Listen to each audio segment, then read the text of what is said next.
Évangile de Jésus-Christ selon saint Jean, chapitre 21, versets 1 à 14. En ce temps-là, Jésus se manifesta encore aux disciples sur le bord de la mer de Tibériade, et voici comment. Il y avait là ensemble Simon-Pierre avec Thomas, appelé Didyme, c'est-à-dire jumeaux, Nathanaël de Cana de Galilée, les fils de Zébédée et deux autres de ses disciples. Simon-Pierre leur dit : « Je m'en vais à la pêche. » Ils lui répondent : « Nous aussi, nous allons avec toi. » Ils partirent et montèrent dans la barque. Or, cette nuit-là, ils ne prirent rien.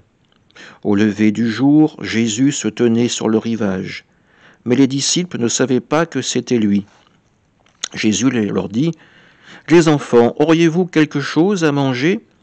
Ils lui répondirent : « Non. » Il leur dit : « Jetez le filet à droite de la barque et vous trouverez. » Ils jetèrent donc le filet, et cette fois, ils n'arrivaient pas à le tirer tellement il y avait de poissons.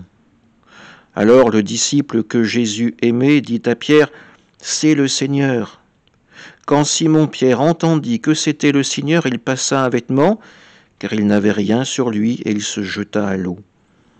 Les autres disciples arrivent en barque, traînant le filet plein de poissons.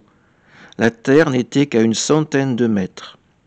Une fois descendus à terre, ils s'aperçoivent, disposé là, un feu de braise avec du poisson posé dessus et du pain.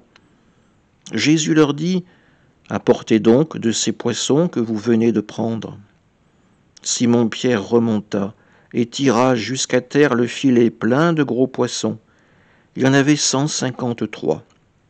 Et malgré cette quantité, le filet ne s'était pas déchiré. Jésus leur dit alors : « Venez manger. » Aucun des disciples n'osait lui demander : « Qui es-tu » Il savait que c'était le Seigneur. Jésus s'approche, il prend le pain et le leur donne, et de même pour le poisson. C'était la 3e fois que Jésus, ressuscité d'entre les morts, se manifestait à ses disciples. Acclamons la parole de Dieu. Encore une fois, nous avons ce récit d'une rencontre entre Jésus ressuscité et ses disciples. Et nous avons cette attitude de Pierre qui se jette à l'eau pour aller à la rencontre de son maître. Se jeter à l'eau. Cette expression, on a l'habitude de l'entendre, mais ici nous la voyons dans un contexte bien particulier. Celui d'un homme qui assume son péché et qui va à la rencontre de celui qui l'a trahi. Pierre a ce courage, cette détermination de faire ce chemin malgré les difficultés pour retrouver Jésus. Et nous, osons-nous nous jeter à l'eau pour le Christ ? Osons-nous nous jeter à l'eau pour annoncer sa parole ou pour recevoir un sacrement ? Sommes-nous prêts à prendre des risques véritables pour l'annonce de la parole de Dieu ? C'est à cette question qu'aujourd'hui nous aurons à répondre dans notre prière. Amen.